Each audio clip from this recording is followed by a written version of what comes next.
let me lead with this.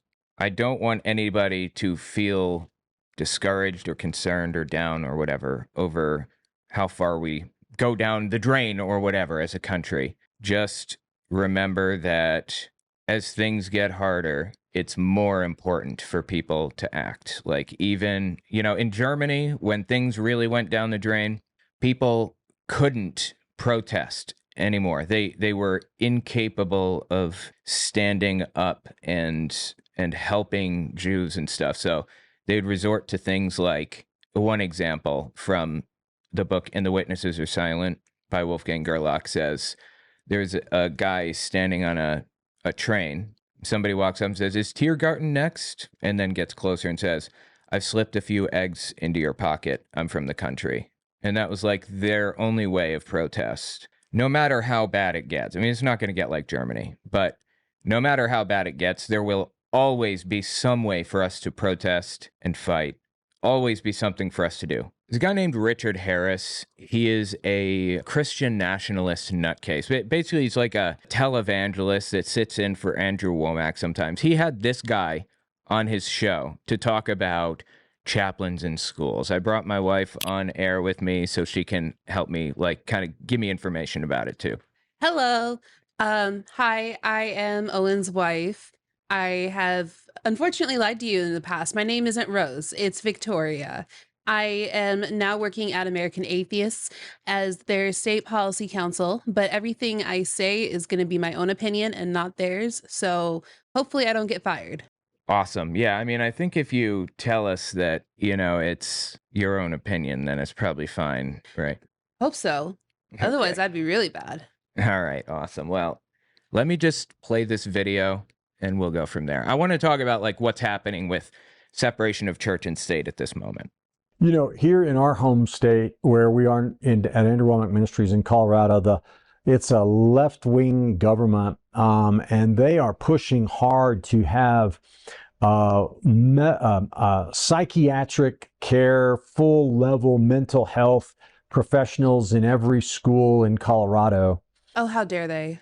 And also, I don't think that's what they're pushing for, is it? I think they're just pushing for like school counselors that have some qualification of some sort, like certified, basically, right? Yeah, that's been the trend recently, is having school counselor. Well, not recently, it's been the trend since forever, is having school counselors who are trained to help kids deal with growing up and deal with becoming adults and all of like the horrible mental health that comes with that, because growing up is a tough process, and that's why the school counselors are there. And it's not, we're trying to like indoctrinate children using psychiatrists.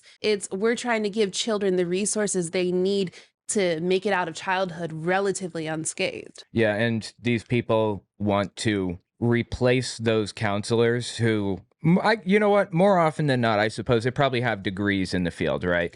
Yeah, you need at least a master's degree in most states, and then you often need certifications on top of that. You have to be highly trained to be in these positions. Like teachers, they also need like a master's degree, I believe. Yeah. So it's not like out of the ordinary, not unexpected. It's not like a break from the norm to have qualified people teaching kids or counseling kids or whatever. And he's acting like this is kind of like an elitism thing, I guess. Let's step back just a second and listen again. Level mental health professionals in every school in Colorado.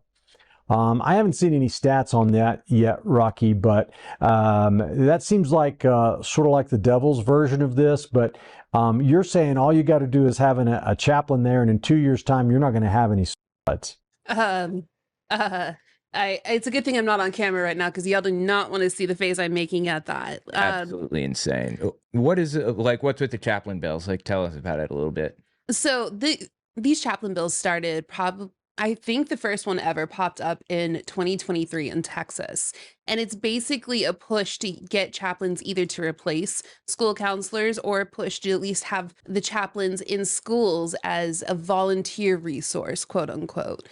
Either way, it's not good because they are not trained. We just went through talking about how much education you have to be a school counselor. These chaplains, all they need in some cases is 40 hours of video watching. Then they become certified by the state, and now they can be volunteers. And that's in some cases. In many other cases, they don't need any certifications, right? Right. A lot of cases, all you need to do is be affiliated with a church. State by state, I think. Yeah. And it's been evolving over the past like year and a half because it's such unhinged legislation. There's no precedent for it. And so we're seeing legislatures try to experiment with like how far they can get away with things. And again, this has just been in my own free time that I've been looking at this. But they are going anywhere from needing to be certified by by a group backed by right-wing extremist Christians, all the way to having absolutely no certifications whatsoever. And it's not helping kids' mental health. They aren't trained to help kids with mental health. If anything, the data says that religiously based counseling is ineffective, and it is not a replacement for actual psychological and psychiatric care. So their argument that all of a sudden, if you put chaplains in schools, kids aren't going to have major psychological issues anymore.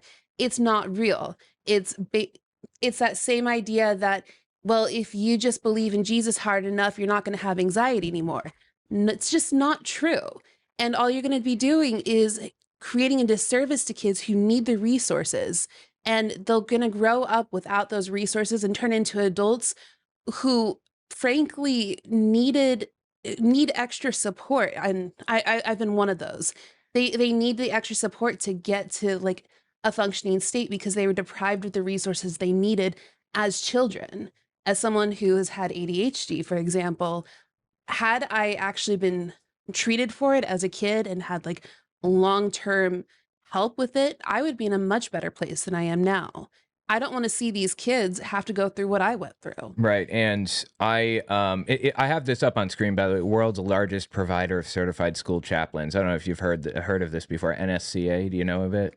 Oh, yeah, I know all about them. Okay, this guy's the head of that. That's who we're listening to. Yeah, and fun fact, this guy on his bio somewhere on this website, I don't know, it's probably hidden pretty deep in, but he says that he is a reformed drug smuggling pirate.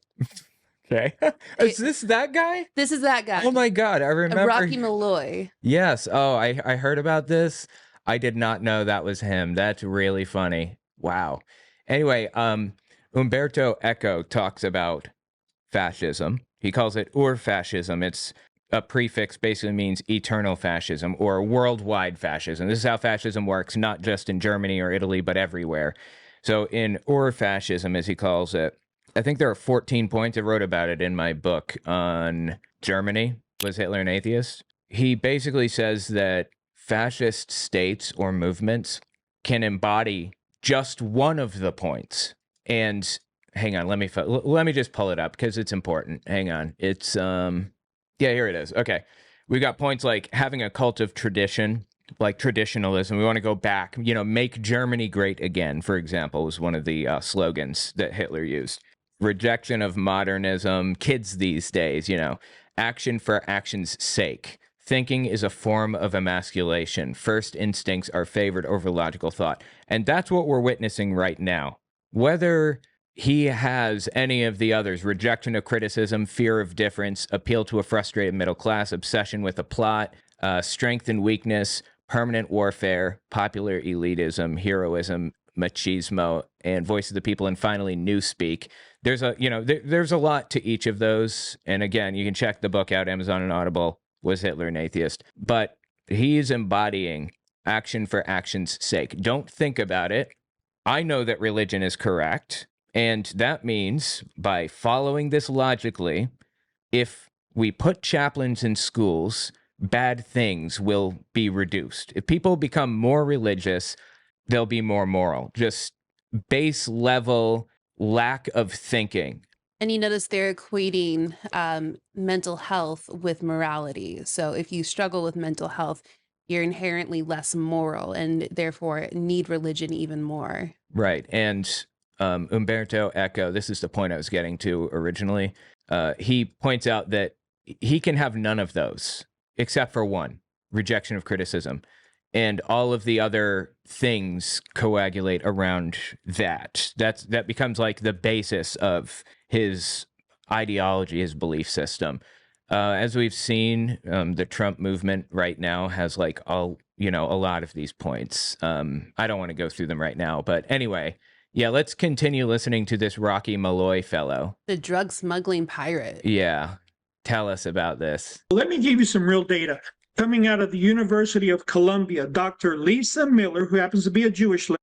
Happens to be Jew. Why do I care about that? Also, a lot of the time, they're just lying when they say they're just making it up completely, whole cloth sometimes. So be skeptical. I think he mentioned that she's Jewish because although in their mind that's not as good as Christian, at least it's not as depraved as an atheist. Yeah, okay, I can see that. Coming out of the University of Columbia, Dr. Lisa Miller, who happens to be a Jewish lady, she testified before Congress that not having spiritual cares provided by chaplains actually creates mental disease. Now, listen, I don't have that in front of me. I've not had any information about her testifying, but I would be amazed if the data actually says that and he's not just twisting it around. Because again, the data actually shows that people who only rely on religious-based counseling have poorer outcomes than people who either use that in conjunction with a psychologist or psychiatrist or totally rely on either of those two professionals. You know what? Actually, I just basic Google search. I'm not finding anything on that. However, I think that it may talk about it in Hemant Mehta's article on this exact video. Here, Malloy cited Dr. Lisa Miller, who apparently said not having spiritual care as provided by chaplains actually creates mental disease. I couldn't find any record that she testified in Congress. Wow. Okay. See, this is what I'm saying. They lie. They just make it up, whole cloth. I also reached out to Dr. Miller to ask if she felt Malloy's comments accurately reflected her beliefs. Her response? Oh my God, Hemant Mehta is awesome, right? That is not a precise and accurate statement of my work. Emphasis hers. So there you go. Malloy lied. Miller has a lot to say about spirituality, but she doesn't link it only to religion, much less one specific faith. Wow. Anybody surprised that this dude just like made it up completely?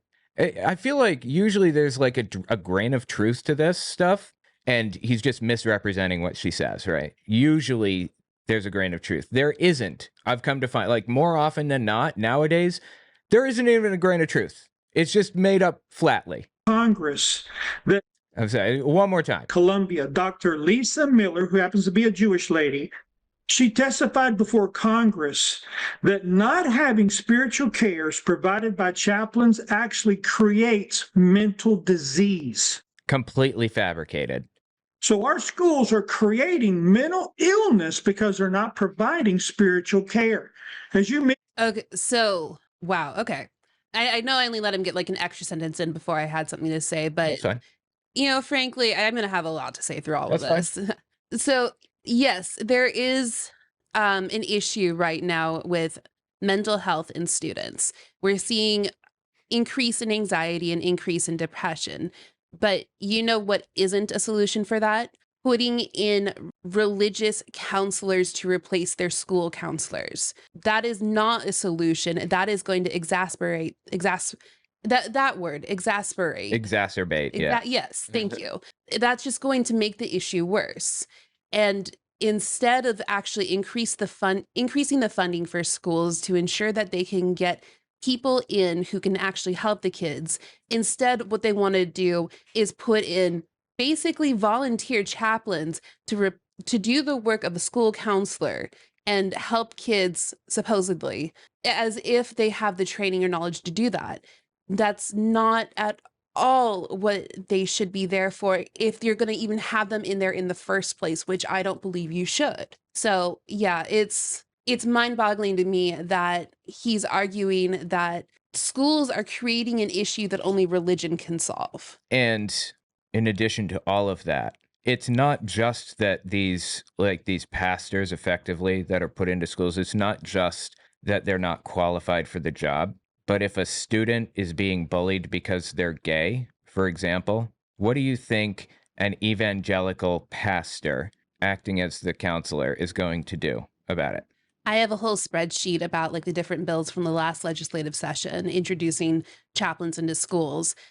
I don't remember off the top of my head which state it was, but one of the states basically gave them free license to do conversion therapy on LGBTQ children while in school. It's sick. That is absolutely wild. So we're seeing a lot of these bills get pushed forward, but I'm not sure if are they actually moving forward with it now or We're just a few days into the session, so I don't know how far anything is going to get. Last session, they definitely got a good ways. I know Texas passed theirs. I think a couple of other states almost enacted theirs. Iowa came 2 inches away from enacting their chaplain bill. And the only reason that it didn't go through was because someone from the Satanic Temple came down and said, I qualify to be a chaplain under this statute. I remember this that. I have that clip. soon to be statute. I'm going to be, you enact this, I'm going to be the first person signing up. So what we're going to be seeing this year, hopefully, is more people speaking up against this and saying, I'm an atheist, I'm an agnostic, I'm a secular humanist, and I will be the first person signing up if you enact this bill, because that scares them more than anything. Okay. If you want to look for it on YouTube, this guy has a really snazzy hat. It's the committee hearing in Iowa about the chaplain bill. But yes, we can continue. Just know Okay. that I am probably going to be frustrated and jumping in like every 2 words. Okay, that's fine. Yeah, that works. I was hoping that I could find it because I know that I have it, but I just can't find it. Anyway. All right, let's continue with this, dude. You mentioned when they kicked out prayer, 10 Commandments, and all that stuff, they created. We're seeing school districts putting up 10 commandments within the classrooms. So that is another part of this overall agenda. Is that Louisiana?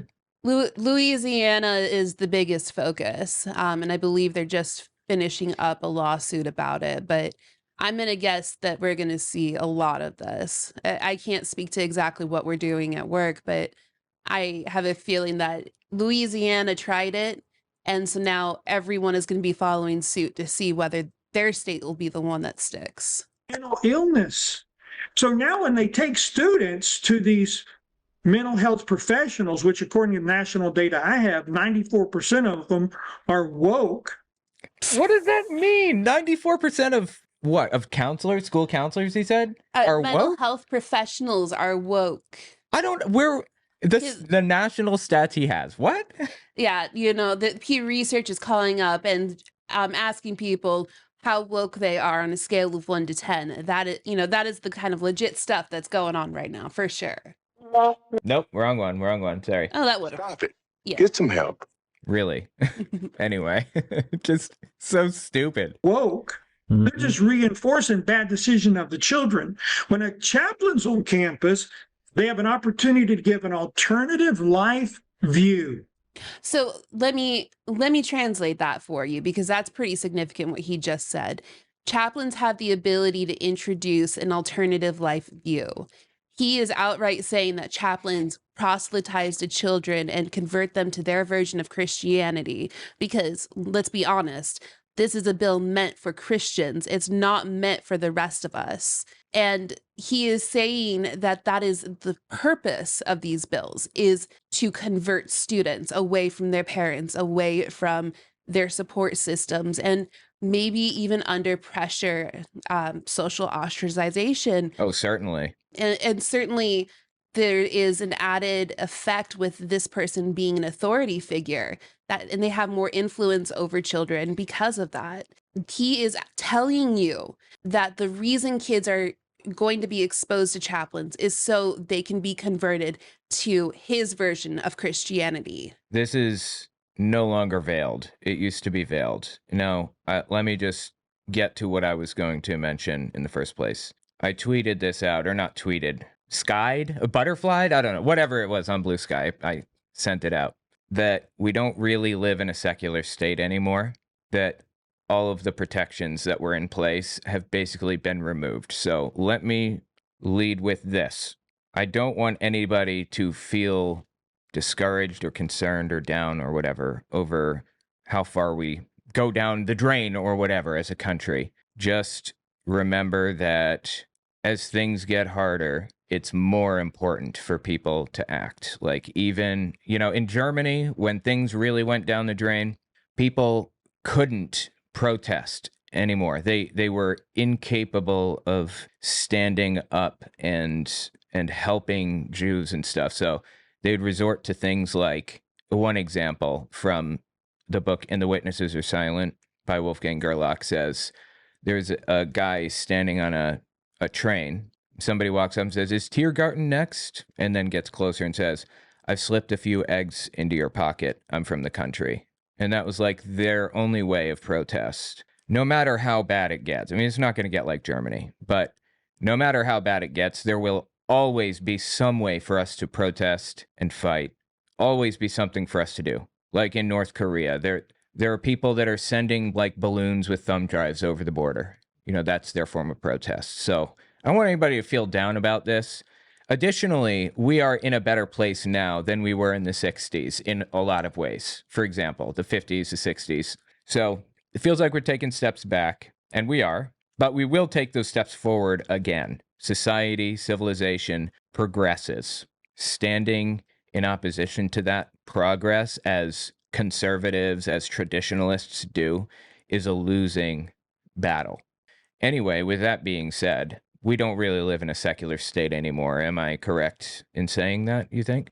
I think it's almost fair to argue that we've never truly had a secular state. From the beginning, we've had multiple different versions of Christianity trying to get their way into government, trying to influence the government.